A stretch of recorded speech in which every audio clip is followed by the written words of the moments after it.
कहते हैं नंबर, ठीक है ना। आप लोग पढ़ क्या रहे हैं? ये क्या है आपका विषय, ठीक है ना। विषय क्या गणित एक भाषा है? नहीं है।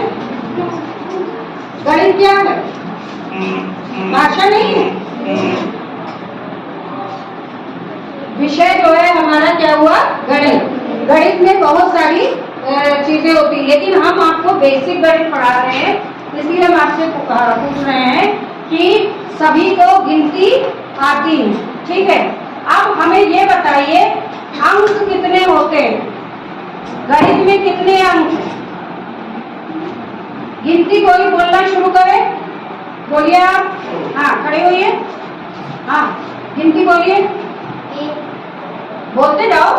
1 2 3 4 5 6 7 8 9। अब हम लिख रहे हैं, आप बोल रही हैं, हम लिख रहे हैं 1 2 3 4 5 6 7 8 9। अब इसके बाद क्या आएगा?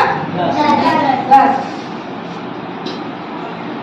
तो 10 और इसमें कोई फर्क है क्या? क्या 1 से 9 तक और 10 में क्या फर्क है? हैं? 10 दो अंकों की संख्या है, ठीक है ना। 10 में 2 अंक प्रयोग हुए। इसका मतलब जो हमारी गणित की ये जो संख्याएं हैं, इसमें कितने अंक होते हैं? 9 अंक होते हैं। क्या जीरो कोई अंक नहीं है? अगर जीरो भी अंक है तभी तो ये 10 बना जाके। आपने कहा ये 2 अंकों की संख्या 2 अंकों से मिलकर बना, इसलिए ये संख्या हो गई। तो यहाँ पर हमारी 2 चीजें क्लियर हुई। क्या क्लियर हुआ? सबसे बड़ी चीज है कि हमारे पास ये इतने अंक हैं। क्या है? अंक, जिनको हम नंबर बोलते हैं, ठीक है ना। डिजिट है, नंबर और डिजिट, वो इंग्लिश में आप लोग न जाइए, हिंदी में देखिए। ये अंक है, लेकिन इसको आपने बोला क्या? संख्या। क्यों इसको संख्या बोला? संख्या की परिभाषा हो गई कि अंकों को मिलाकर लिखी जाने वाली जो हम अंक लिखते हैं, संख्या लिखते हैं, तो 2 अंकों को मिलाकर के क्या बनती है? एक संख्या बनती है। अब अगर अंक आपके केवल 1 से 9 है तो 10 तो आपने लिखा 1 और 0 को मिलाकर। 10 आपने कैसे लिखा? 1 और 0 को मिलाकर।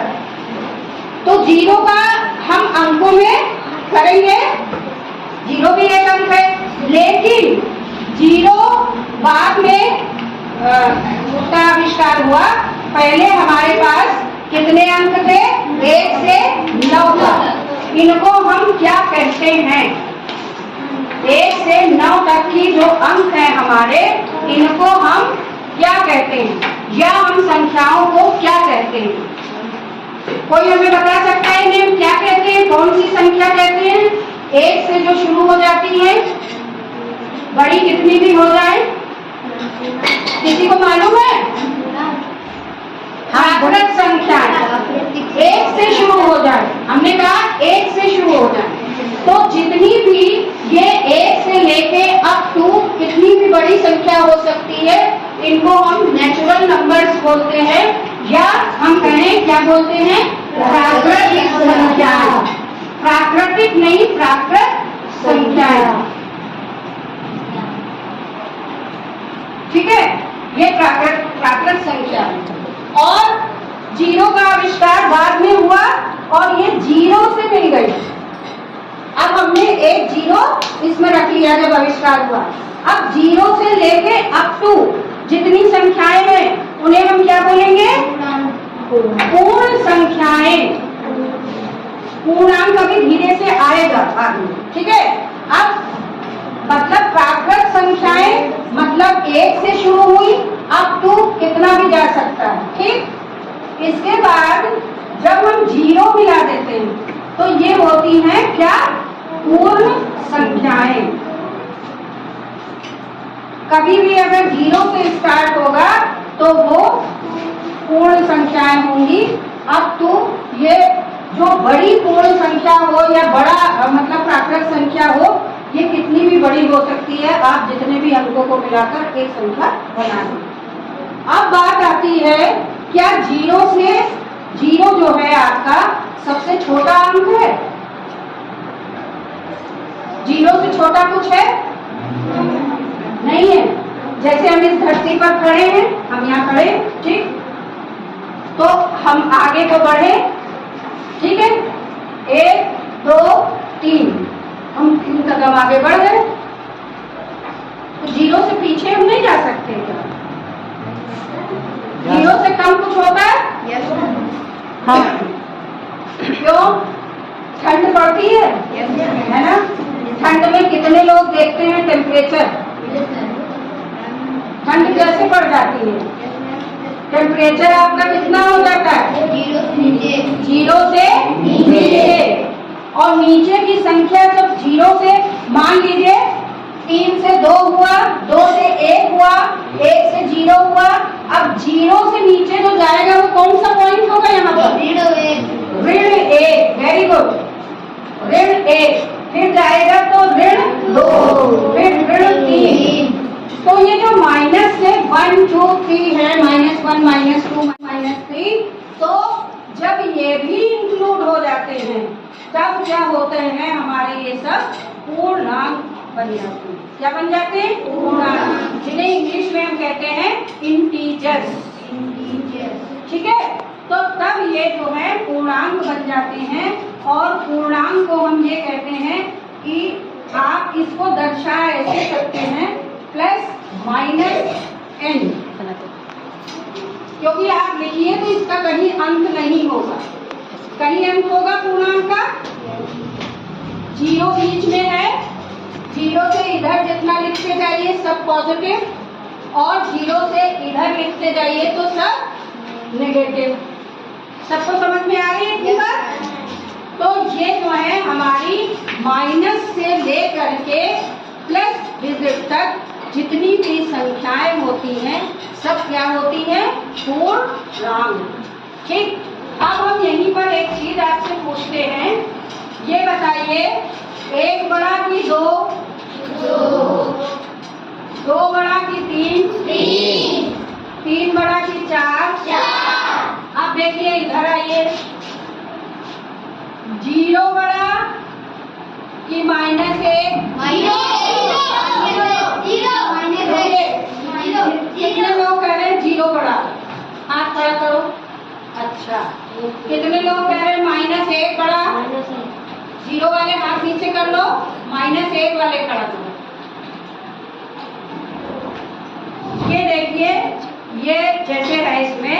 अब हमने अभी पूछा था कि 0 बड़ा कि -1। कुछ लोगों ने कहा 0 बड़ा, कुछ लोगों ने कहा -1 बड़ा। तो इसमें गलत कौन है? जिन्होंने कहा -1 बड़ा। क्यों? हमेशा हम आगे की तरफ धनात्मक होते हैं। जिधर हम खड़े होते हैं सूर्य हमें सामने दिखाई देता है, हम कहते हैं वो धनात्मक काम हो रहा है, मतलब धनात्मक दिशा है। ठीक है, जब हम पीछे को बढ़ते हैं तो हम कहाँ जाते हैं? ऋणात्मक। ठीक है ना? और दोनों मिला के ही तो पूर्णांक है। तो आपका -1 जो है क्या है? छोटा है।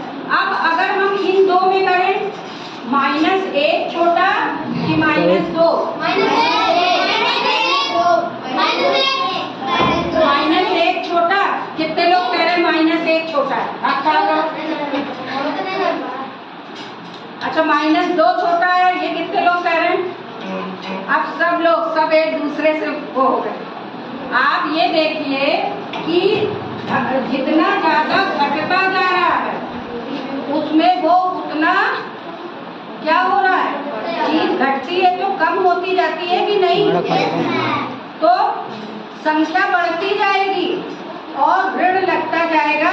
आप इसमें देख सकते हैं, ये जो है देखिए इसमें क्या है भाई, ये जैसे ऐसे ये जा रहा है तो 1 2 3 इधर को गया, फिर ये हो गया 0। 0 मतलब एक भी संख्या नहीं, ठीक है ना। अब उसके बाद हम ऋणात्मक दिशा में धीरे धीरे बढ़ रहे हैं, तो संख्या तो बढ़ती जा रही है, लेकिन क्या हो रहा है, चीज हमारी घट रही है। इसीलिए हमने तापमान की बात की थी, जितना तापमान घटता जाता है उतना ही ठंडी बढ़ती जाती है। तो आप ठंड को अंक ले लीजिए और जब कुड़कुड़ाहट जो होती है उसको क्या चिन्ह मान लीजिए, ठीक है ना। तो उतना ही कम होता जाता है। तो अब ये बात सबको अच्छे से समझ में आई कि ऋण का निशान लगा होगा और संख्या मतलब अंक की क्वांटिटी जितनी बढ़ती जाएगी ऋणात्मक चिन्ह के साथ, वो उतना ही क्या होता जाएगा, कम। ठीक है, अब सब लोग समझ जाएंगे। एक बार फिर से बताइए, -5 बड़ा कि -3?